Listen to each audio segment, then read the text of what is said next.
Hello, welcome to Reviews You Can Use. Today's review is on the 2011 album Music is Better Than Words, made by Seth MacFarlane, the creator of Family Guy, American Dad, and The Cleveland Show. Now, at home, you may be saying, Sawyer, what the hell are you on? Seth MacFarlane did not make an album, one of the most controversial TV creators ever make an album. Well, Seth MacFarlane may not have ever won an Emmy for one of his shows, but he has always enjoyed music. He has even performed at London's Royal Albert Hall and New York's Carnegie Hall, long before he made an album. So, as a fan of Family Guy and MacFarlane's works, I thought it would be fun to see how his style of music really is. That's right, viewers, Illumination's movie Sing from 2016 wasn't enough. Yeah, he played Mike the Mouse in that movie, if you do not know. Now, before we get into Seth MacFarlane's album, if you are a fan of album reviews or music reactions, please hit the like and subscribe buttons. It will help support the channel and will grow my algorithm. If you haven't already, make sure to hit that notify so you never miss any of my videos. And also, please check out my Seth MacFarlane short on Instagram. Link to that in the description, including my Instagram account. If you want, give me a follow. If not, that's totally fine. But hit the notify so you never miss a new video. So, now, let's get started.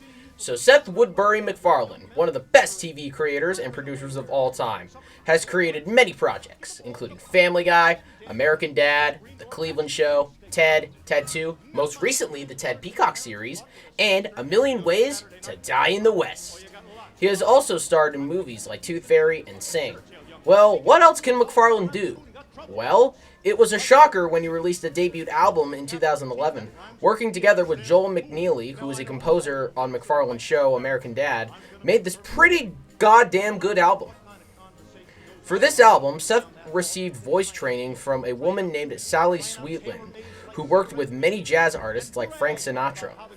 While making this album, Seth chose what he wanted on the tracking list and included songs from the 40s, 50s, and 60s that were swing style. When he pitched the idea to Universal Public Records, he said, a classic Sinatra-style album.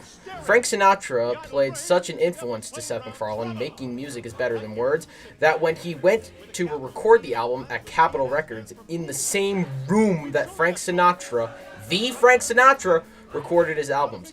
Seth even used the same microphone that Frank Sinatra used. Sinatra was such an influence on MacFarlane that he even had his own son, Frank Sinatra's son, not Seth MacFarlane's son. Seth MacFarlane does not have any children. But Frank Sinatra's son, Frank Sinatra Jr., on Family Guy for a few episodes before he died, which was insane. And when Seth was in the movie Sing, he even sang My Way. So that's a lot for being a Sinatra fan. Now, for what I think of the album itself, this is going to be very short, by the way.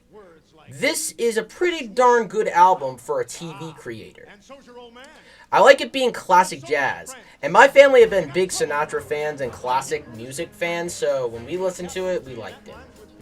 I didn't expect that MacFarlane used Sinatra and classic musicians like jazz, Albert King, and those people for inspiration. And I love the songs on this album.